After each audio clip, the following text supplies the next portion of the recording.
Oh, what's this? Jackie, you have to live in one fantasy world for the rest of your life. Where are you living? Pixie Hollow.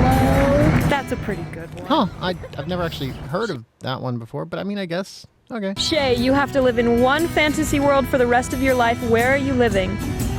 Baldur's Gate. No, you do not. You do not want to live in the world of Baldur's Gate. All right, don't get me wrong. I love the game and I love playing D&D, but no one should ever want to live in Feyrune. But why? I want to learn magic and have adventures and settle down with a broken vampire spawn / goth cleric that I can fix. Don't worry, I hear you, and when you put it like that, yeah, it sounds pretty appealing. But you're looking at this world through a very specific lens, the lens of the protagonist of the story. Let's say you do drop into Feyrune tomorrow. What actually is this world that you're going to be living in for the rest of your, very possibly short, life? Well, let's look at the opening cinematic again, shall we? There!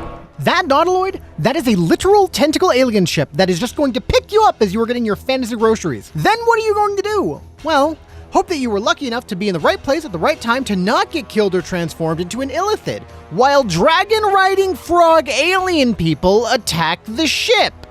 This is essentially what happened to the non-origin protagonist of the story. They are some random schmuck who got very lucky when mind parasite tentacle-faced aliens started abducting people out of one of the biggest cities. But that's just the start of the story. I want to live in Baldur's Gate after the end of the game. Again, no, you do not actually want that. Do you know what happened in the last 10-ish years of Feyrune? You think the last 5 years have been crazy IRL? Not to minimize real-life conflicts and issues, but they are nothing by comparison. In the last decade, Tiamat, the Queen of Dragons, tried to break out of actual hell to wage war on the world for domination, at least twice, with the addition of Will's backstory in-game. A cult tried to start an elemental apocalypse, demons started breaking into the Underdark, random people have gotten swept up by the mists into a demiplane of the Shadowfell by the cringiest incel hyper-powerful vampire that people think is hot for some reason. Giant lords and an ancient blue dragon started making a fuss after the entire giant way of life collapsed. All resurrection magic was broken for a bit, and anyone who had been brought back to life via that magic got sick and started withering away. 4 different factions of corruption in Waterdeep fought over some alien magic thing, trying to get an obscene amount of money so that they could each do equally evil machinations. Then the giant dungeon underneath that same city was extra weird. A lesser god of winter started trying to take over a region up north to keep it an everlasting winter night. The fallen angel ruler of the first layer of the hells fully pulled the city of El Terrell into her domain of hell, and then almost did the same thing to the city of Baldur's Gate. And now, the Lich God of Undeath is up to something else, and knowing his track record, it's going to at least be a world-level threat. And that's just some of the big stuff that's happened. Who knows what's gonna happen tomorrow? And this isn't even counting the horrible, more mundane ways people can meet their end in this world. I'm not even talking about hags who have their evil, twisted, ruthless nature shown amazingly in-game. I'm talking about accidents that can just happen. Let's say your wizard friend had to leave town and can only get you a sending spell asking you to get something from his place. Well, you walk into the house and the broom that was sweeping the entryway on its own sees you and knows you're not the wizard, and so you shouldn't be here. So it smacks you in the face. As you recover, you stumble into another room and close the door behind you to keep the murderous broom out. You take a few steps back from the door to get some distance and regather yourself. Oops, that rug you stepped on wraps around you and begins to suffocate you. You slam yourself against the furniture, trying to make the rug flinch so that you can breathe, until you find yourself stuck to the wardrobe. Now, you can't see it open up, grow teeth and eyes, but you certainly feel it bite down on you in the rug. Fortunately, this lets you escape from the rug, but as you crash onto the ground, you burn your bum falling into the magical Roomba ooze your wizard friend keeps around the house. So, what happens next? You jump out the window screaming with the new fear that you have to face every time you see a household object, and you can never look at Jell-O the same way again.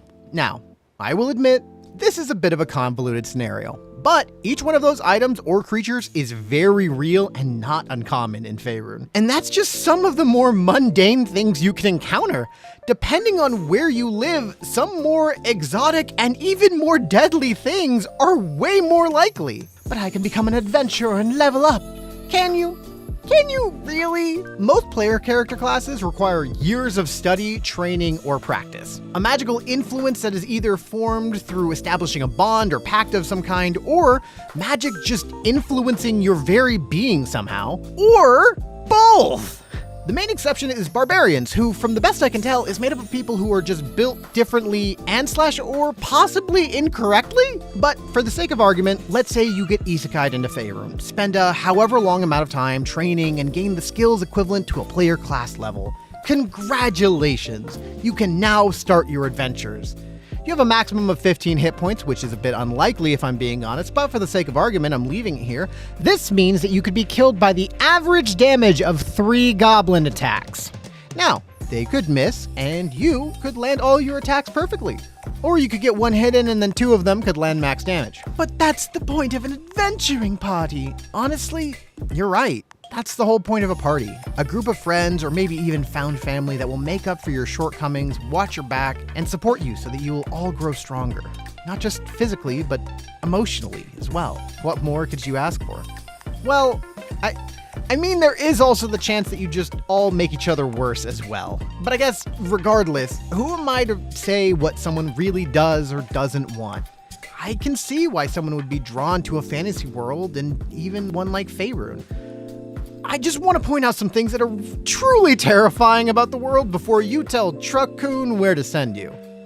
Hi, post-editing Nochez here. I just want to say thanks for watching, and if you liked the video, maybe drop a like or subscribe if you want to see more content like this. Also, what do you think the worst part of living in Feyrune would be? Because there is a lot that comes to mind that I didn't go into in this video. One last thing is that I was hoping to release all the Vanguard subclasses next week, but after looking over a lot of different things, it doesn't look like I'll be able to do that, at least not to the degree I was hoping to do so. It's looking like it might be a few different releases, but I will be getting out all 12 subclasses for free as soon as possible. I'll know for sure what my plan is in next week's video though. If you have no idea what I'm talking about, I made a full Arcane Warrior class with a free document and video here. With that, thanks for watching, and I will catch you next time.